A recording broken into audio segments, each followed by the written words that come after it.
Fala galera, eu sou o Lucas Fer do canal Polymax e hoje é um vídeo que é o primeiro vídeo da nossa série, que se chama Desventuras de Série, que é basicamente eu sem muita explicação de idiomas em si, mas a minha história com esses idiomas.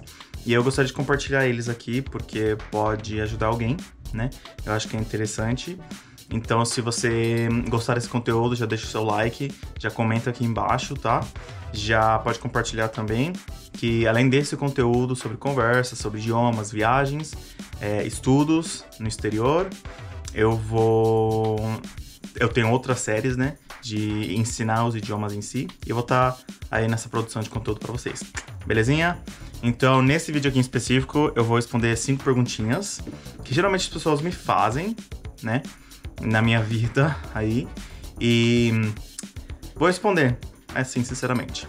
Vamos para a primeira pergunta. Qual foi o primeiro idioma que eu decidi aprender e por quê? Então, gente, nunca teve essa coisa de primeiro idioma que eu aprendi, porque foi um pouco concomitantemente espanhol e inglês, mas se for por ordem cronológica, sim, poderíamos dizer que foi o inglês, porque eu pegava livros da escola, de amigos, né, de familiares que tinham mais condições que eu, e pegava um livro em inglês, e eu adorava ficar copiando, copiava a mão, copiava desenho, copiava as palavras e ficava repetindo. Então eu não sei, essa vontade, esse gosto pelos idiomas foi desde pequeno. E assim eu já fui aprendendo, sabe? Porque eu gostava de desenhar também, né? Então juntou duas coisas, né? Desde quando criança. Então o inglês foi assim de uma forma mais lenta, digamos assim. Até que mais pra frente, né? Quando eu tinha ali 16 anos, 15, que eu fiz curso de inglês numa escola, mas foi por 2 anos também. Não foi o curso completo, porque eu já me sentia também um pouco mais avançado do que aquele grupo, mas foi muito bom, né? É sempre muito bom aprender. Mas o espanhol foi o idioma que eu fiz um curso num lugar que se chamava Centro de Estudos de Línguas, não sei se existe ainda, da minha cidade natal. E era muito bom mesmo, era público, né, para estudantes de escola pública. Eu aproveitei cada dia e de lá eu posso afirmar assim que eu aprendi espanhol de lá. O que te motivou a continuar aprendendo outros idiomas? Bom, depois do inglês e do espanhol, né, dessa saga aí, que foi até os 18 anos, mais ou menos, aí eu fui trabalhar fora do Brasil, num navio de cruzeiros, num navio italiano, clássico, né? Para quem vai trabalhar de tripulante no navio, começar pelos navios italianos. Deixa aqui nos comentários se você quer saber um pouco dessa história, porque é muito interessante. Bom, eu sempre posto nos meus outros vídeos, né, trechos de viagens aí que eu fiz com esse trabalho também. Mas posso contar uma história um pouco mais a fundo, né, se vocês quiserem. E quando eu estava nessa empresa italiana, eles davam um curso de italiano lá dentro. E eu achava isso o máximo, que era tipo, caramba, eu vou aprender italiano estudando em inglês.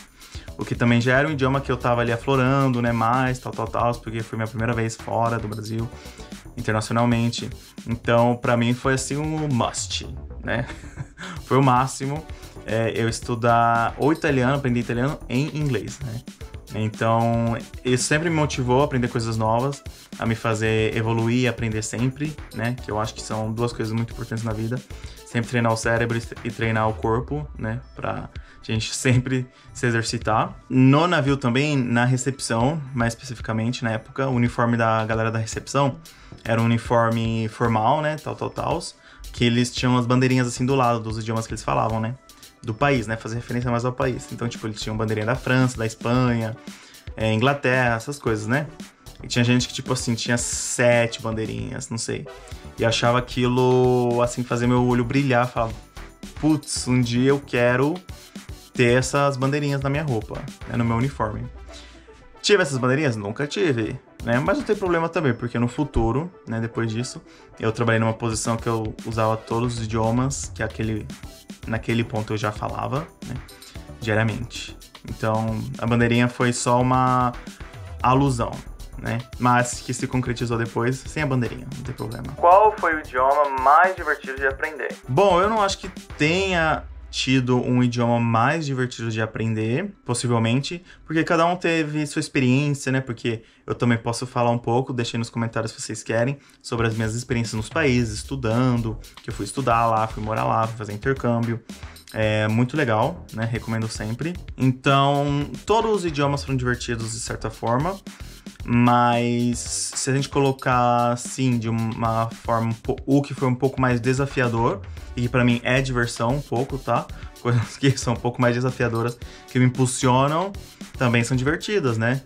Então, aqui fez eu sair um pouco mais da zona de conforto ainda mais, foi o alemão, né? Que até aquele momento, porque os outros idiomas que eu já falava eram de língua de raízes latinas, né?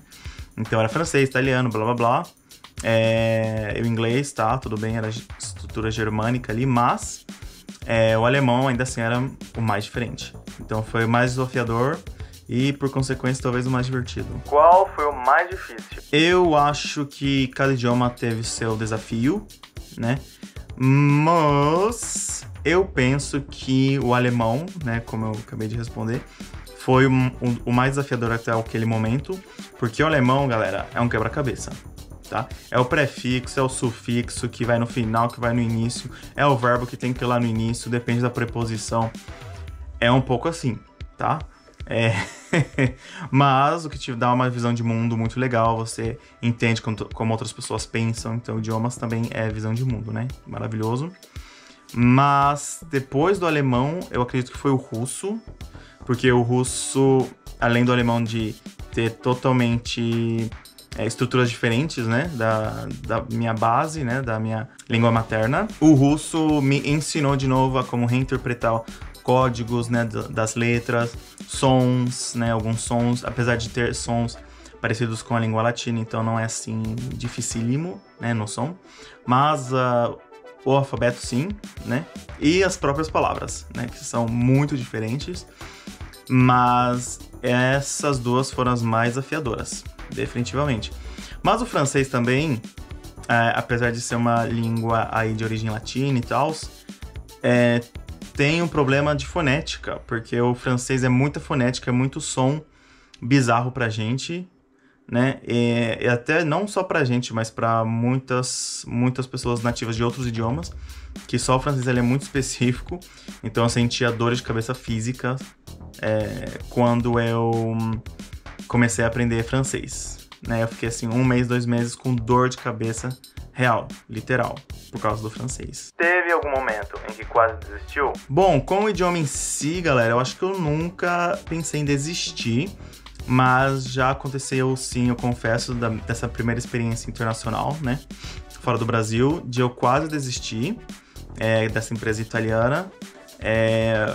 Muito bom que eu não desisti, fico muito feliz até hoje porque me provou muita coisa, né, na minha vida, mas posso contar essa história em outro vídeo se vocês quiserem, mais especificamente dessas desventuras aí do primeiro navio, primeiro contrato italiano. Mas desistir de aprender o idioma, eu acho que não, porque eu tinha sempre assim em mente, em foco, que eu queria realmente aprendê-los, né. E o idioma a gente nunca aprende 100% daquele idioma, né? Nem o nosso idioma nativo a gente sabe 100%. Mas o aprender pra mim é essa comunicação efetiva, né? Falar bem, entender bem, ler, blá blá blá blá, que são as competências, né? Que eles pedem geralmente em testes de proficiência, enfim. Mas nunca pensei em desistir, porque eu acredito que é como um livro, sabe? Se você começa a ler um livro ou um filme, não sei porque eu tenho essa coisa, você tem que ir até o final, né? A não ser que seja uma coisa realmente que você não se identifica 100% aí, né? Mas os idiomas, eu já tinha uma propensão a me identificar com certos idiomas, né? Por N motivos, né? Então eu já sabia que eu queria terminar esses livros, né? E esses filmes. Bom, galera, eu espero que vocês tenham gostado desse vídeo sincerão aqui, tá? Mas eu tenho mais histórias pra contar, vou contar mais histórias aqui. Comenta aqui embaixo, tá? Que você quer saber sobre essa vida de poliglota, de viajar, de estudar fora, trabalhar fora, tal. E se você quer saber como falar 7 idiomas mudou minha vida, e outras perguntinhas, massa, só ficar atento aí, se inscrever no canal, porque quem sabe aí eu vou publicar mais um vídeo com mais historinhas, tá? Pra continuar esse pergunta e resposta aqui. Galera, muito obrigado. Ser poliglota é o máximo. Tchau!